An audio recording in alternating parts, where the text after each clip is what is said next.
नमो अरहन्ताणं नमो सिद्धाणं नमो आयर्याणं नमो वज्रायाणं नमो लोये सर्वसाहूणं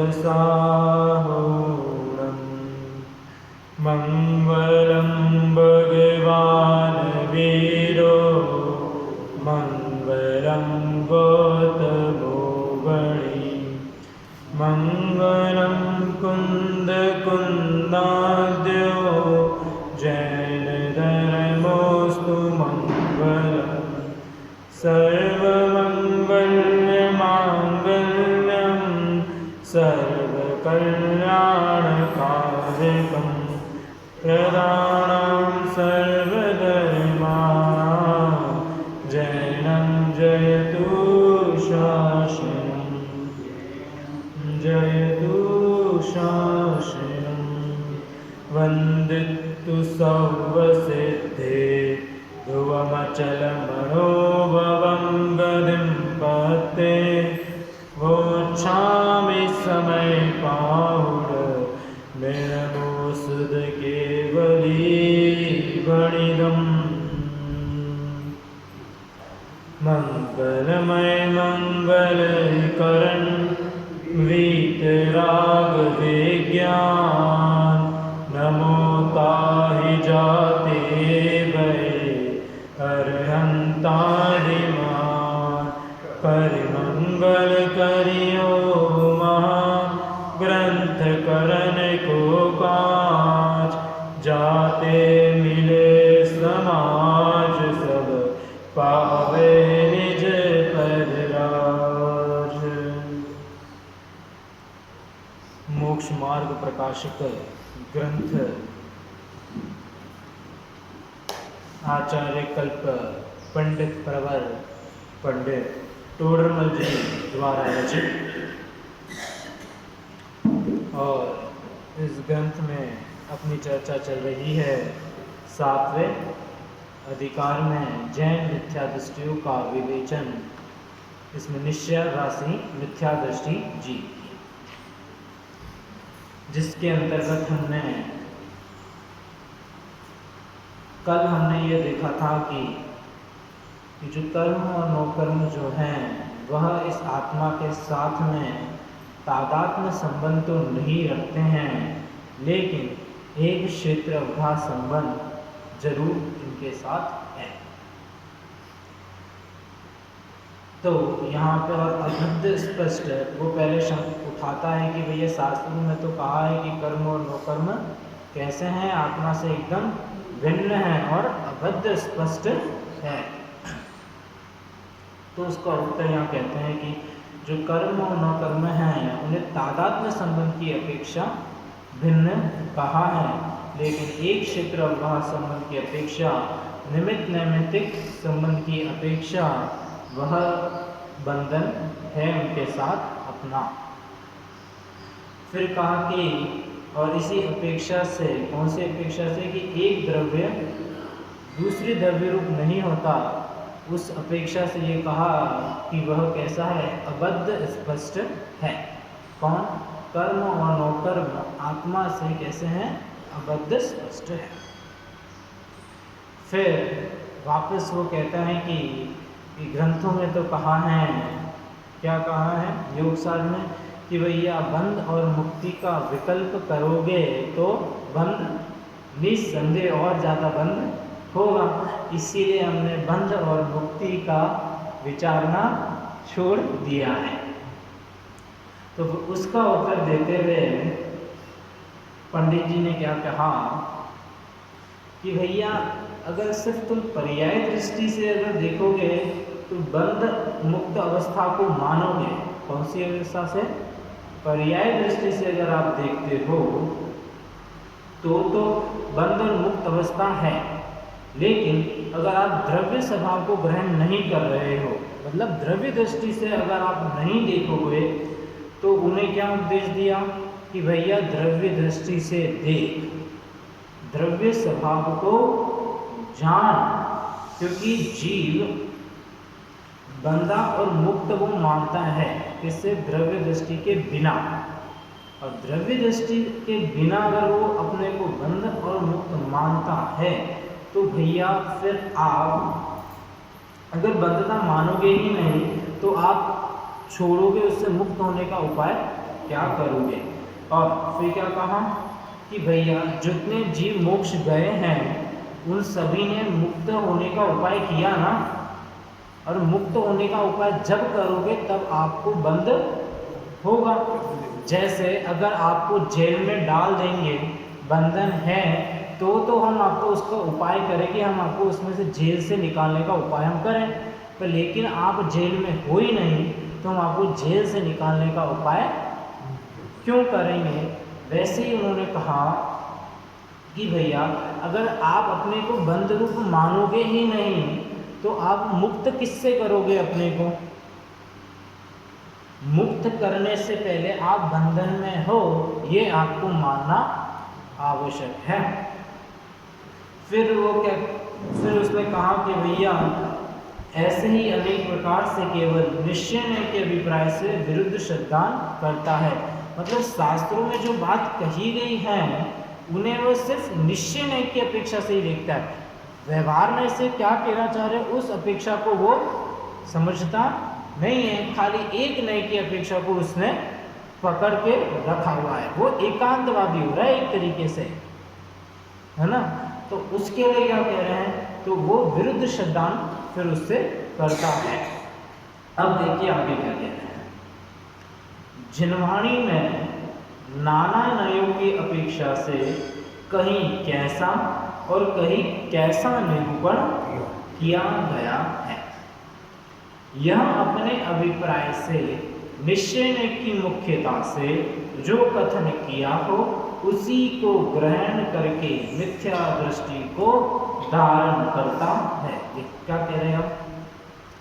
जिनवाणी के अंदर 4 अनियोग है, प्रथमानियोग, करणानियोग, चरणानियोग और द्रव्यानियोग। सभी जगह पर चारों ही अनियोगों में अलग अलग तरीके से, अलग अलग अपेक्षा से जीव को धर्म मार्ग में लगाने का प्रयास किया गया है।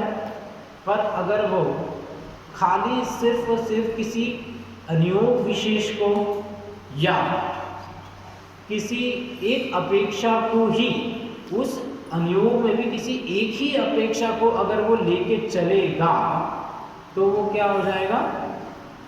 वो उसने खाली एक ही अपेक्षा को मुख्य कर दिया, बाकी सभी अपेक्षा को क्या कर दिया? गौण कर दिया। निश्चय से कहा कि भैया अपने आत्मा में लगना है, बाकी पूजा दान वगैरह सब क्या है? व्यर्थ है ये, ठीक है। तो भैया उसी दिन से उसने छठ आवश्यक करना छोड़ दिया, स्वाध्याय करना छोड़ दिया, प्रवचन में आना छोड़ दिया, मंदिर आना छोड़ दिया, पूजन आदि करना छोड़ दिया। तो भैया वहाँ पे किस अपेक्षा से कहा?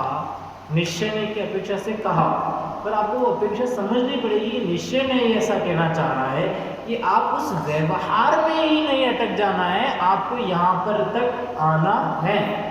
और सुनिए, निश्चय ने अकेला नहीं होता और व्यवहार नहीं भी अकेला नहीं होता। निश्चय ने तभी निश्चय नहीं होगा जब उसके साथ व्यवहार होगा, और व्यवहार में भी व्यवहार जब होगा जब उसके साथ निश्चय नहीं होगा। अगर सिर्फ निश्चय नहीं लोगे और व्यवहार को नहीं पकड़ोगे तो निश्चय नहीं है, वो फिर निश्चयाभास हो जाएगा। व्यवहार कर रहे हो और निश्चय को नहीं लोगे तो वो व्यवहाराभास हो जाएगा। फिर ना उभयानंदी की भी बात की है, जो निश्चय और व्यवहार दोनों को मानता तो है लेकिन दोनों को अलग एकदम ऐसा भिन्न भिन्न जानता है। तो भिन्न भिन्न भी वो मतलब दोनों को आपको साथ में लेकर के चलना पड़ेगा, ठीक है। तो यहाँ क्या कह रहे हैं कि भैया जिनवाणी के अंदर अनेक न्यायों की अपेक्षा, अनेक अपेक्षा से अलग अलग जगहों पर अलग अलग बात कही है, वो अपेक्षा से कही है। तो आपको उस अपेक्षा को समझना चाहिए, लेकिन ये उस अपेक्षा को तो समझता नहीं है और खाली एक ही अपेक्षा को मुख्य करते हुए पकड़ लेता है और उसी की अपेक्षा उसको ग्रहण करता रहता है, तो फिर क्या होता है? मिथ्याभासी मिथ्या दृष्टि जी।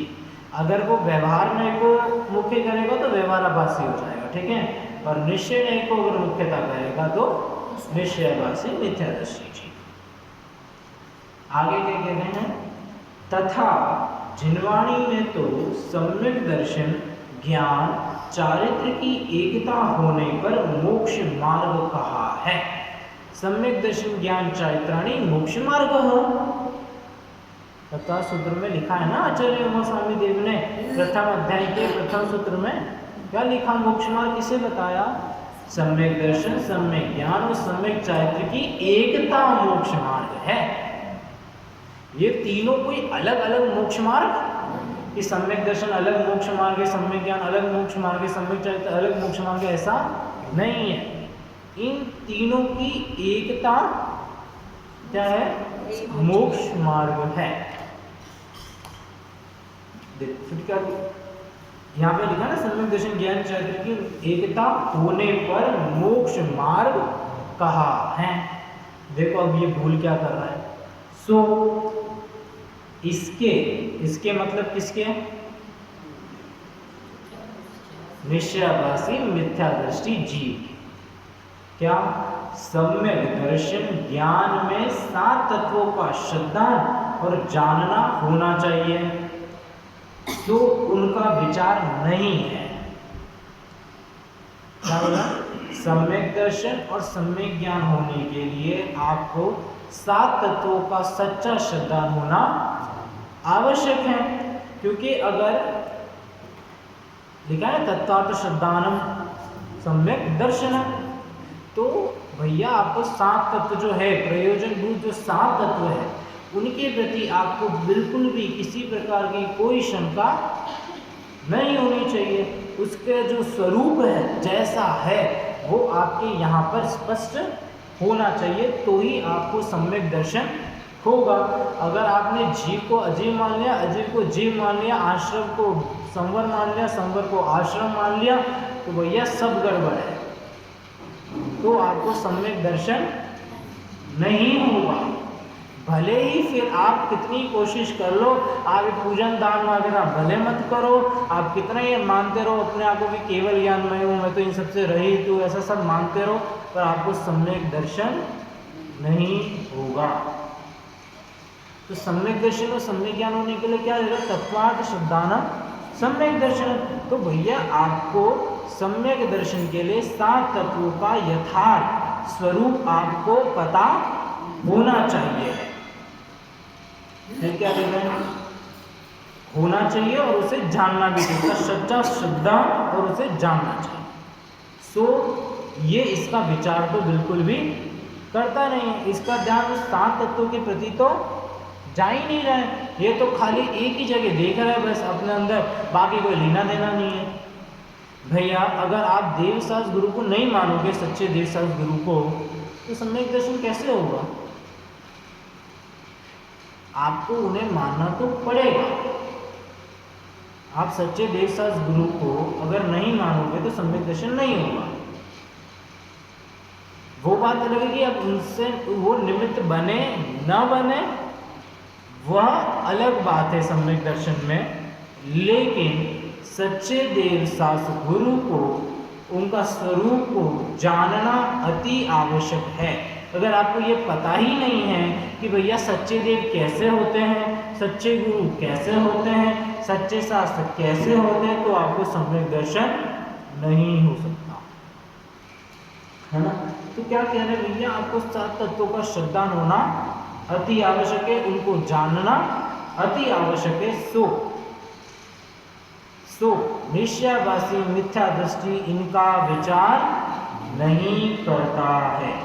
और देखो आगे क्या, चारित्र में मतलब सम्यक चारित्र, ठीक है, सम्यक चारित्र में रागादिक दूर करना चाहिए, उसका उद्यम नहीं है। सम्यक चारित्र किसे कहा? कि भैया अपने आप में लीन होने को और मोह राग देश रूपी भावों का अभाव करने को क्या कहा? सम्यक चारित्र कहा। तो भैया तू उसका तो उद्यम ही नहीं करता, उसको तो उनको दूर करने का प्रयत्न तो कर ही नहीं रहा है। तो भैया तेरे न तो सम्यक दर्शन है, न सम्यक ज्ञान है, और न तो सम्यक चारित्र है। ठीक है, यहाँ पे उन्होंने पहले तो निषेध किया, तो भैया इसको न तो सम्यक दर्शन है, न तो सम्यक ज्ञान है, न तो सम्यक चारित्र है। अब देखो आगे क्या कहते हैं, एक अपने आत्मा के शुद्ध अनुभवन को ही मोक्ष मार्ग जानकर संतुष्ट हुआ है। क्या कहा? ये क्या गलती कर रहा है? देख, आप अपनी आत्मा को, आत्मा मतलब क्या है? जीव तत्व है ना, ये जीव द्रव्य है ना। तो जब आपको ये पता ही नहीं है कि भैया 6 द्रव्य कैसे होते हैं, उनके बीच में क्या डिफरेंस है, आपको ये पता नहीं कि भैया 7 तत्व क्या होते हैं, उनके बीच में क्या डिफरेंस है, तो आप कैसे अपने आप को जान पाओगे? आप आत्मा हो, जीव हो, तो जीव का क्या स्वरूप है ये आपको पता होना चाहिए ना। जब आपको ये जीव का स्वरूप नहीं पता तो आप जीव को जानोगे कैसे? जैसे नीचे कोई ये कह दे किसी व्यक्ति को, भैया उनको तुम बुला लो ऊपर जाके, ठीक है। अब जिस व्यक्ति को उसने बोला कि आप ऊपर जाके उनको बुला लो, वो व्यक्ति अगर जिसको बुलाने के लिए कहा है उसको वो जानता ही नहीं होगा, उसके स्वरूप को पता ही नहीं कि वो कैसे दिखता है, क्या करता है, तो वो कैसे बुलाएगा उसको? और यहाँ तक उसको नाम भी नहीं पता लो फिर नाम पता है तो उसी नाम के 2 लोग हैं, अब इसको बुलाया है ना। देखो, जीव द्रव्य भी है और जीव तत्व भी है। अब दोनों में क्या डिफरेंस है? जीव द्रव्य और जीव तत्व में क्या डिफरेंस है? जीव तत्व यानी मेरा तत्व, जीव द्रव्य सब आत्मा करेक्शन गलती हो तो करेक्शन कर लेना, ये शब्द आगे पीछे हो जाते हैं कभी कभी। जीव तत्व मतलब मैं स्वयं, मैं खुद जो जीव हूँ वो हो गया जीव तत्व। पर जब सामान्य जीव द्रव्यों की बात करें तो सभी जीव द्रव्य, और जब स्वयं की बात होगी तो मैं स्वयं जीव तत्व। फिर उस समय मेरे अलावा जितने भी जीव द्रव्य जो हैं वो सभी अजीव तत्व है। जी, मेरा ज्ञान दर्शन मेरे में पाया जाएगा तो मैं जीव तत्व, मेरा ज्ञान दर्शन आप में नहीं पाया जाएगा तो आप अजीव तत्व हो मेरे लिए आप अजीव तत्व हो। मैं जीव तत्व और आप अजीव तत्व। और जब जीव द्रव्य की सामान्य बात करेंगे भैया, जो जानता देखता है, सुख दुख का अनुभव करता है, उसे हम जीव द्रव्य कहते हैं। ठीक है, तो आप सभी जानते देखते हो, सभी सुख दुख का अनुभव करते हो, तो सभी जीव द्रव्य है। ये सामान्य करता है। जीव तत्व में इसके आगे मैं जहाँ जानता देखता हूँ, जहाँ मेरा सुख दुख जो मैं अनुभव करता हूँ, ठीक है, उसे क्या कहेंगे? जीव तत्व। ठीक है, अब जब उससे ये बात डिफरेंस पता ही नहीं होगी कि भैया जीव तत्व में क्या और जीव द्रव्य में क्या डिफरेंस है, तो वो उसे सम्यक दर्शन कैसे होगा? उसे 6 द्रव्य 7 तत्व के बारे में पता होना चाहिए, और फिर वो अपने आप को कैसा अनुभव कर रहा है? एकदम शुद्ध अनुभव कर रहा है। उसने बस पढ़ लिया ना कि आत्मा तो एकदम शुद्ध होता है, अबद्ध स्पष्ट होता है, नो कर्म द्रव्य के बाद सबसे एकदम रहित होता है, शुद्ध त्रिकाली भगवान आत्मा होता है, मैं तो साक्षात परमात्मा हूँ, भगवान हो सब मिथ्या शाबाशी मिथ्या जी। उसने वहाँ पर जो बात कही है उसके पीछे की जो अपेक्षा है वो उसने समझी नहीं कि भैया यहाँ पर किस अपेक्षा से बात कही। अब पंडित टोडरमल जी ने वो बात भी स्पष्ट कर दी, फिर भी अभी मानने को रेडी नहीं है, बहुत जिद्दी है ना। देखो आगे क्या करें। एक अपने आत्मा के शुद्ध अनुभवन को ही मोक्ष मार्ग, एक आत्मा के अनुभव करना ही क्या है? मोक्ष मार्ग है, और उसी को जान करके वह संतुष्ट हो जाता है। जैसे उदाहरण जैसे समझो कि आपको वो कुछ चीज़ चाहिए हो, है ना, आपको कुछ मिठाई, मतलब जैसे कोई सोने का पहाड़ ढूंढने चले थे आप, लेकिन आपको एक छोटा सा इतना सा सोना मिला, तो आप अगर उसी में संतुष्ट हो गए उस थोड़े से में ही, तो फिर आप वो जो मूल जो चीज़ है ना सोने का पूरा पहाड़, उससे क्या होगा, फिर आप वंचित हो जाओगे, फिर आपको वो नहीं मिले अगर आप इतने से में ही संतुष्ट हो गए। तो यहाँ ये जिसमें संतुष्ट हो रहा है वो तो एकदम गलत है, मतलब वो एक पक्ष को लेके संतुष्ट हो गया, उसने दूसरे पक्ष को यहाँ पर समझा नहीं है। संतुष्ट तो होना है पर ज़्यादा भी नहीं, ज़्यादा में पर उदाहरण समझना, यहाँ पे उदाहरण थोड़ा सा मैंने वैभव से जोड़ दिया, पर यहाँ पर आपको लगाना है कि यहाँ आपको संतुष्ट कब होना है, जब आपकी बाह्य क्रिया, व्यवहार, निश्चय सबको अगर आप बैलेंस करते हुए चलोगे तो आपको संतुष्ट होना। यहाँ पर ये सिर्फ अपनी आत्मा का अनुभव करना है मेरे को, तो बाकी को मतलब नहीं, मुझे ये भी नहीं पता कि वो आत्मा का अनुभव कैसे होता है, उसका कैसा आत्मा कैसा दिखता है ये भी मुझे नहीं पता है, बस इसका अनुभव करना ही मोक्ष मार्ग है। खाली इतनी बात को जानकर वो कैसा हो गया है, संतुष्ट हो गया है। बाकी कोई वो कार्य, कोई बाकी कोई प्रयत्न वो करना नहीं चाह रहा है। जैसे एक और उदाहरण होता है, जैसे हमने जैसे सोना जब नीचे खदान से निकलता है ना, तो पत्थर भी होते हैं उसमें बहुत सारे, वो उसमें से होता है ऐसा पत्थर होता है उतना सा, तो वो उसे वो पत्थर मिल गया तो वो मान रहा है कि इसी में वो संतुष्ट हो गया इस पत्थर में। अब वो इसको वो नहीं करना चाहता, इसकी जो प्रोसेस होती है ना, जो मूल सोने को मिलने की, वो ये प्रोसेस करना ही नहीं चाह रहा। वो क्या संतुष्ट है, भैया ये मिल गया ना, मतलब मेरे को सोना मिल गया, नहीं भैया अभी तुझे सोना नहीं मिला है, ये तो पूरा एक पत्थर है, इससे इसमें तुझे सोना चाहिए तो अभी इसको तुझे प्रोसेस करनी पड़ेगी, इसको पूरा तुझे प्यूरिफाई करना पड़ेगा, तब जाके तुझे लास्ट में वो सोना, इसमें जो गंदगी है ना, इसके साथ मिलावट, उसे वो तुझे दूर करनी पड़ेगी। वैसे ही खाली इतना मिलने पे तो संतुष्ट मत हो। वैसे देखो आगे क्या कह रहे हैं, उसका अभ्यास करने को अंतरंग में ऐसा चिंतन करता रहता है कि, अब आत्मा को अनुभव ही इसने क्या मान लिया कि मोक्ष मार्ग है, तो ये संतुष्ट हुआ है इसके अंदर, तो इसी का अभ्यास करने की ये अंतरंग में इसी के इसका अनुभव कैसे करूँ, इसका चिंतन वो प्रति समय करता रहता है। तो क्या करता रहता है, मैं तो सिद्ध समान शुद्ध हूँ, सिद्ध समान सदा पद मेरो, है ना, फिर केवल ज्ञान आदि सहित हूँ, द्रव्य कर्म नौ कर्म से रहित हूँ, परम आनंदमय हूँ, जन्म मरण आदि दुख मेरे नहीं है, इत्यादि चिंतवन करता है। देखो इसमें उदाहरण क्या कहते हैं, इसमें देखो ऐसे एक है, एक कोई फैमिली है, नाम क्या करोगे आप जानते हैं उनका खाली घटना सुनो। वो कहते हैं जैसे शादी होती है ना, शादी, तो शादी में जैसे अब अपने घर से जब बेटी जाती है तो अपन रोते हैं, रोना सहज ही स्वाभाविक सा आ जाता है, तो वो कहते हैं कि नहीं रोना चाहिए ऐसा भैया आप उस रोने को कंट्रोल, और वो सहज क्रिया है, वो आएगी ही आएगी। तो उनके परिवार में कोई भी रोता नहीं, अगर कोई जाता है, कोई मरता है तो भी वो लोग रोते ही नहीं, बोलते नहीं रोना नहीं रोना नहीं, पाप लगता है पाप लगता है पाप। भैया ऐसा नहीं होता, वो सहज क्रिया है।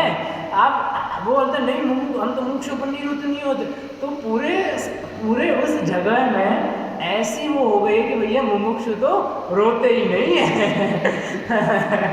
तो अब हुआ क्या, उसी जगह पर हमारा रिश्ता हुआ हमारे में, तो वहाँ देखे तो भाई अब हमारा वो सहज क्रिया तो भैया होती है फैमिली में, तो भाई हमारा रोना है जब शादी में बेटी जब जाती है तो बोले भाई इनके घर में तो भैया बहुत रोती है, ये भी मम्मी, ये तो और ज़्यादा मम्मी तो भी सब रोते हैं ये साले। अब क्या हुआ, अब लोगों ने वो जो उन्होंने जो एक क्रिया की ना, जो एक ऐसे हवा बनाया उसमें भी नहीं रोना नहीं, और वो कैसे है, ये साले दोगलापन जैसा लगता है, मतलब वो धोखा जैसा लगता है भैया, ये एकदम भ्रष्ट लोग हैं, मतलब ये दिखावा करना चाह रहे हैं। क्योंकि भैया कोई अगर अपना आपका कोई प्रिय जाएगा तो सहज ही आपको वो आँख से आंसू आना सहज क्रिया है, वो वह सहज क्रिया है। अगर आपको जो अच्छा लगता है अगर वो चीज़ जाएगी तो वो आप उसमें फिर ये नहीं लगाओ कि भैया नहीं रोना नहीं चाहिए, रोना नहीं चाहिए, पाप लगता है, अरे भैया वो सहज क्रिया है।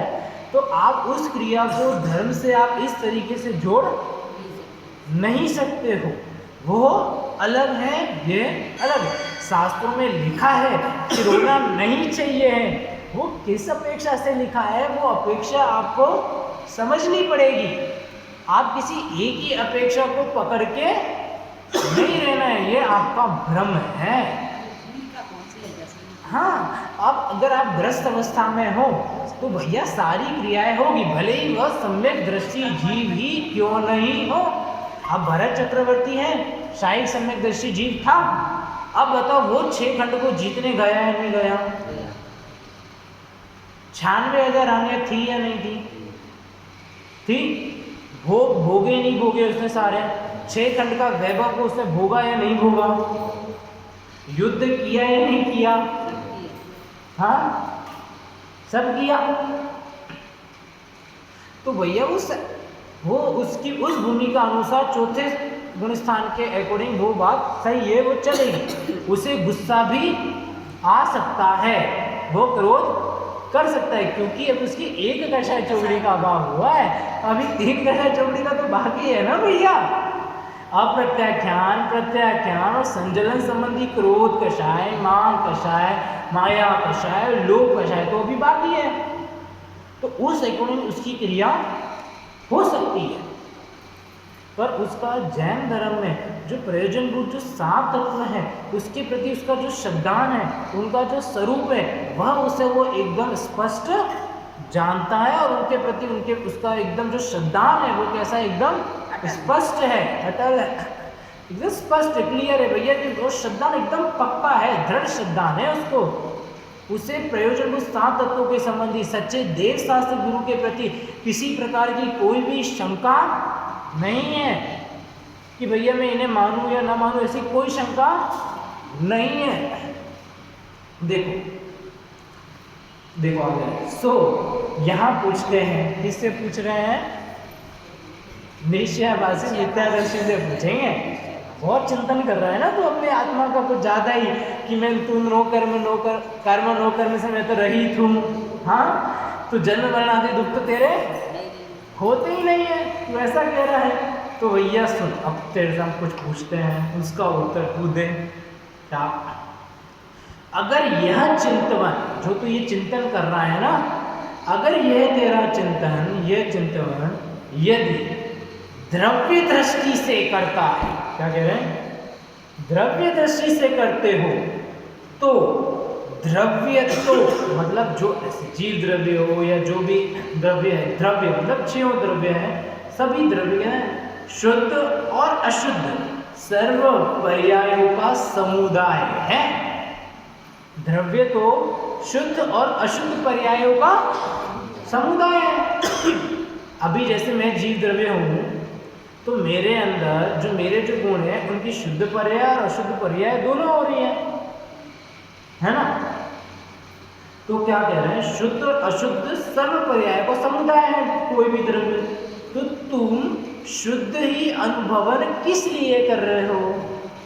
जैसे मैं जीव द्रव्य हूँ ना, अभी मैं जो जीव तत्व हूँ इसके अंदर मेरी अभी जो पर्याय हो रही है वो शुद्ध रूप भी हो रही है और अशुद्ध रूप भी हो रही है। तो भैया तू सिर्फ शुद्ध रूप का अनुभव क्यों कर रहा है? अशुद्ध रूप का अनुभव भी करना। जैसे आपने दाल खाई और उस दाल के अंदर आपने नमक भी डाला था, मिर्ची भी डाली थी और इमली या जो भी अमचूर जो भी आपने उसमें प्रयोग किया।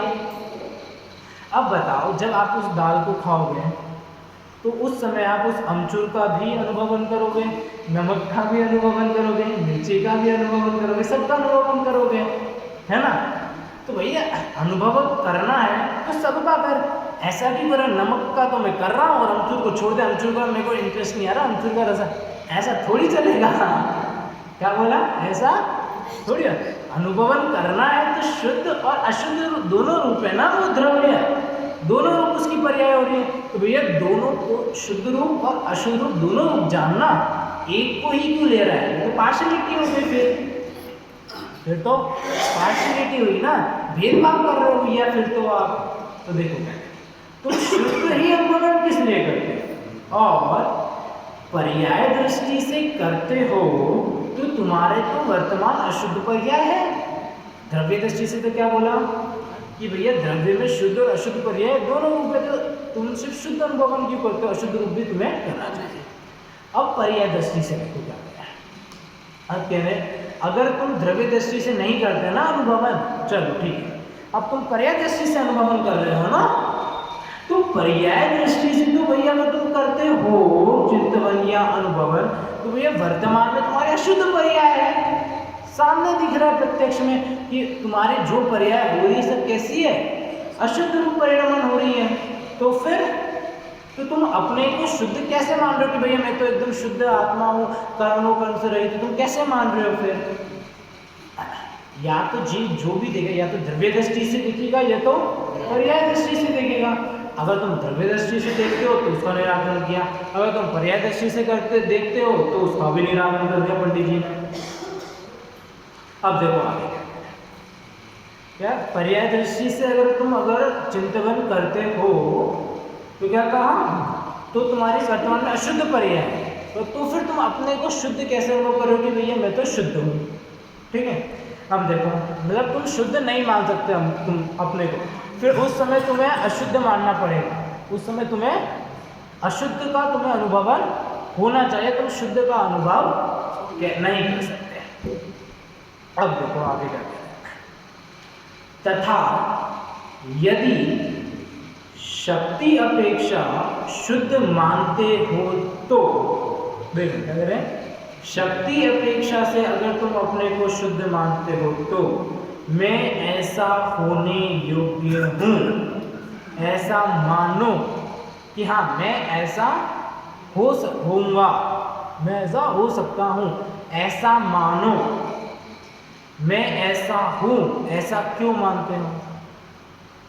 मतलब आप ऐसा तो मान सकते हो कि भैया मैं ऐसा हो सकता हूँ, मैं इस प्रकार होने योग्य हूँ तो मैं इस प्रकार हो सकता हूँ, ठीक है, पर ऐसा मत मानो कि मैं हूँ अभी। क्या बोला? हाँ आप ये मान सकते हो कि भैया मैं उस रूप परिणमित हो सकता हूँ, पर अभी आप उस रूप परिणमित हुए नहीं हो। जैसे कोई अगर डॉक्टर बनना चाहता है और नीट का एग्ज़ाम दे रहा है और उसकी सब पढ़ाई कर रहा है, तो भैया आप ये कह सकते हो कि भैया यह व्यक्ति डॉक्टर रूप परिणमेगा, अभी डॉक्टर बना नहीं है, ये डॉक्टर रूप परिणमेगा। तो ये वो कह सकता है वो व्यक्ति कि हाँ मैं डॉक्टर बनूंगा, मैं भगवान बनूंगा, ठीक है, मैं भक्त नहीं भगवान बनूंगा, ठीक है, मैं भगवान बनूंगा, मैं भगवान को परिणमित हो सकता हूँ। लेकिन अभी ये क्यों मान रहे हैं भैया मैं भगवान ही हूँ, मैं डॉक्टर हूँ? अगर भैया डॉक्टर है तो पढ़ाई क्यों कर रहा है? डॉक्टर है ना तो बन गया ना डॉक्टर, तो मत कर पढ़ाई, तू इलाज कर दे भैया, वो तो तुझसे हो नहीं रहा। तो किस अपेक्षा से तुम गलत की ये क्यों कह रहे कि भैया मैं डॉक्टर को ऐसा क्यों मान रहा है? ठीक है, इसीलिए अपने को शुद्ध रूप चिंतन करना भ्रम है। अगर आप अपने को ऐसा अनुभव करें कि मैं तो शुद्ध हूँ, शुद्ध हूँ, शुद्ध हूँ, शुद्ध हूँ, तो भैया आप जो चिंतन कर रहे हो ये एकदम से कैसा है? भ्रम रूप है। और भ्रम का इलाज एक ही है, भ्रम को दूर करना। भ्रम को दूर करना ही भ्रम का इलाज है, उसके अलावा कोई दूसरा इलाज नहीं है। देखो आगे, कारण कि तुमने अपने को सिद्ध समान माना, तो ये संसार अवस्था किसकी है? क्या कह रहे हैं कि भैया आपने अपने को सिद्ध समान माना ना, सिद्ध और आप दोनों एक हो, तो सिद्ध भगवान तो कहाँ है? मोक्ष में है। सिद्ध भगवान कहाँ है? मोक्ष में। तो आप संसार में किस लिए हो? आप संसार में किस लिए हो? आप भी मोक्ष में होने चाहिए थे ना, सिद्ध भगवान के समान हो। तो आप यहाँ पे क्या कर रहे हो संसार में? हम मित्र दृष्टि के बीच में आप क्या कर रहे हो यहाँ पे हैं? आप जाओ मोक्ष। तो देखो क्या कह रहे हैं, और तुम्हारे केवल ज्ञान आदि है तो यह मति ज्ञान आदि किसके हैं? अगर तू ये कह रहे हैं कि भैया मुझे तो क्या है, मैं तो केवल ज्ञान से सही हूँ, मुझे तो केवल ज्ञान है, तो भैया केवल ज्ञान तो अकेला होता है। अगर केवल ज्ञान है तो मति शुद्ध अवधि मन पड़ेगा, कोई काम होता नहीं। तो तू ये कह रहा है कि भैया तेरे केवल ज्ञान है, तो भैया ये जो तेरे प्रत्यक्ष में दिख रहे हैं मति श्रुत ज्ञान, वो किसके हैं फिर? वो हम किसके माने? क्योंकि शरीर तो अजीब है, शरीर के तो हो नहीं सकते, ज्ञान शरीर को होता नहीं, ज्ञान तो जीव को होता है। तू जीव है तो तेरे ही है, तेरे ही हो सकते हैं, तो बाकी हम किसके माने? और तू ये कहे कि भैया उसके हैं मति शुद्ध ज्ञान, तो उसके तो उसमें दिख रहे हैं, तो तेरा मति शुद्ध उसमें तो जा नहीं सकते, या उसमें तो हो नहीं सकते। उसके मति शुद्ध उसमें होंगे, तेरे मति शुद्ध तुझ में होंगे। तो और द्रव्य कर्म नौ कर्म रहित हो तो ज्ञानादि की व्यक्तता क्यों नहीं है? यहाँ कह रहे अगर तू द्रव्य कर्म से, भाव कर्म से और नौ कर्म से रहित हैं, तो भैया तेरे ज्ञान की व्यक्तता क्यों नहीं आ रही है? जैसे मैंने आपसे कोई सवाल पूछा भाई तेरे से कि भैया बता, मैंने कि उस जगह मैंने क्या छुपाया है, मैंने उस जगह पर क्या छुपाया, बता तू। तो तू वो बता नहीं सकता, तेरी ज्ञान की व्यक्तता वो हो नहीं रही है पूरी तरीके से। तो मतलब यहाँ पे ज्ञान का अभाव घात हो रहा है ना, मतलब ज्ञान पूरी तरीके से अभी व्यक्त नहीं हुआ तेरा। तो यहाँ क्या कहते हैं, परम आनंदमय हो तो अब कर्तव्य क्या रहा भैया? और तो वो कह रहे हैं ना कि मैं तो परम सुखी हूँ, परम आनंदमय हूँ, मेरे को तो किसी प्रकार का सुख दुख है ही नहीं, मैं तो दुख से एकदम रहित हूँ। तो यहाँ कह रहे भैया तो परम आनंदमय है, तो जो अब तो ये तो बाकी के जो कार्य कर रहा है तो किस लिए कर रहा है? जो व्यक्ति सुखी है उसको कार्य करने की क्या आवश्यकता? हाँ, अगर मैं सुखी हूँ तो मुझे बाकी सब कार्य करने की आवश्यकता ही क्यों? मुझे खाना खाने की आवश्यकता ही क्यों? मुझे पानी पीने की आवश्यकता ही क्यों है? मुझे व्यापार आदि करने की इच्छा ही क्यों हो रही है? मतलब कोई इच्छा होनी नहीं चाहिए भैया, मैं तो सुखी हूँ, तो मैं सुखी हूँ ना, परम आनंदमय हूँ ना, तो भैया ये सब तुझे आकुलता, ये सारी इच्छाएं तुझे क्यों हो रही है? तो इन सब रूप कार्य क्यों करना चाहते? तो इन सब रूप परिवर्तन क्यों कर रहा है? फिर मत कर अपना परिवर्तन इन सब रूप। जन्म मरणादि दुख नहीं है तो दुखी कैसे होते हो? तो अब वो देखो यहाँ क्या कह रहे हैं, तुम कह रहे हो ना कि जन्म मरण की जो अवस्थाएं हैं, मरण आदि इन सब में दुख नहीं है हमें, या सुख नहीं है। तो भैया तेरे घर में कोई जन्म कर रहा है तो तू क्यों इतना ज़्यादा खुश हो रहा है? अगर तेरे घर में किसी का मरण हो रहा है तो तू इतना ज़्यादा दुखी क्यों हो रहा है? नहीं है ना ये तेरे ये सब, तू इन सबसे रहित है ना, तो क्यों दुखी हो रहा है? मत हो दुखी, हंस वहाँ पर मरने पर कोई व्यक्ति मरा, हंस, क्यों रो क्यों रहा है? दुखी क्यों हो रहा है? तो देखो क्या कह रहे हैं, इसीलिए अन्य अवस्था में अन्य अवस्था मानना क्या है? भ्रम है। तुझे अभी भ्रम हो गया है, इस भ्रम को तू दूर कर। देख, यहाँ कोई कहे कि शास्त्र में शुद्ध चिंतन करने का उपदेश कैसे दिया है, तो इसका उत्तर अब हम कल देखेंगे। और इसी के साथ ये जो विषय है थोड़ा सा लास्ट अगले पेज तक इसको हम पूरा करेंगे कल। तो आज के हमारे बुक में अभी